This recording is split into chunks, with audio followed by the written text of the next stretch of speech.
Hi everyone, my name is Mercedes Villarreal. I am a senior here at Our Lady Lake University. I major in kinesiology with a minor in business.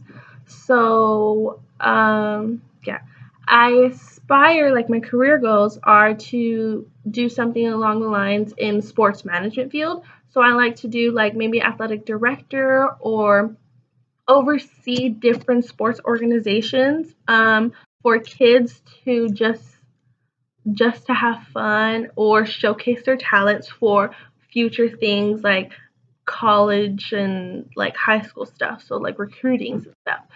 Um, so what experience I have with public speaking in high school, actually, we had to present case studies in front of like a board of doctors. So I went to Fox Tech High School. It's a law and magnet high school. I went down the a law and medical magnet. I went down the medical route.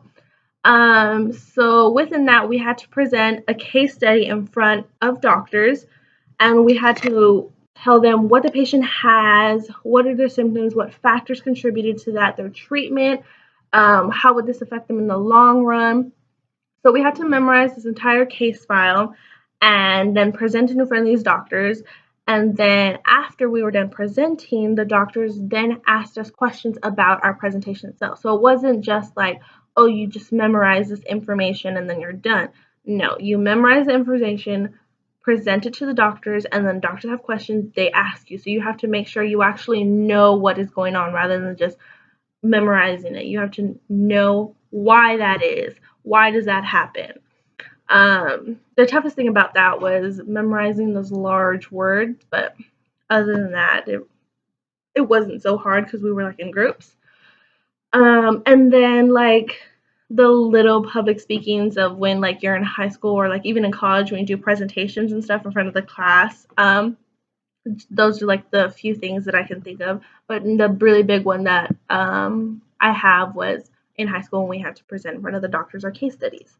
So when like reading the first chapter and looking through the videos, I actually really enjoyed the TED Talk.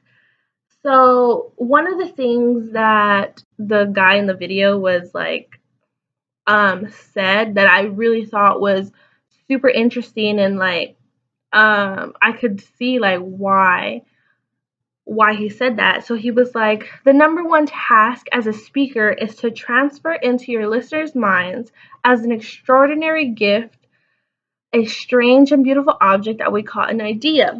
So basically what he's saying is that we have to transfer our ideas that we're presenting, that we're telling this audience. We have to transfer it to them so that way they can understand why we're talking about this, and that way if it could be something that they're interested in or they never knew that they were passionate about, and that it just helps to get the speaker's point across if they know your idea.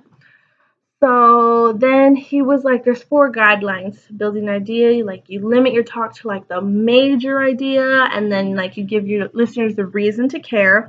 And then so then you build your idea with like familiar concepts that everyone is familiarized with, and then you make the idea worth sharing. So I thought these were very great points in helping like someone become better at public speaking, so that way they get right to the point rather than just dragging on information that's not really necessary, rather than just hitting straight on the point so people get what they're talking about.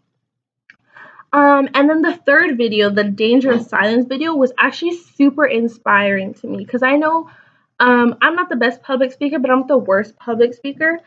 So I actually really enjoyed how he said that silence is a the residue of fear. Basically, I kind of agree with that. So you're only going to be silent out of fear. And the things that he was talking about, like the one example that I do remember him saying was um like the that gay guy over there, people like criticizing him, giving him like slurs and stuff, and you're over here just walking past by it like nothing ever happened. That is silence and residue with fear. You're fearful of what maybe that person who's telling him that could do something to you as well. So you just turn the other cheek and walk away. And then I really thought that was a very good thing that he incorporates 4 core principles in his classroom because he was a teacher. He incorporates these 4 principles and he makes every student in the beginning of the year um, like sign their names under these 4 principles. So it was like read critically, write consciously, speak clearly, and tell your truth. You always have to tell your truth. You always have to speak. Please stop. That was my dog. I'm sorry. You always have to speak clearly, tell your truth. Um, if you don't tell your truth, that's basically your fears. So I thought his was very inspiring and very interesting, and I actually really enjoyed that one. So, but that's it. Thank you.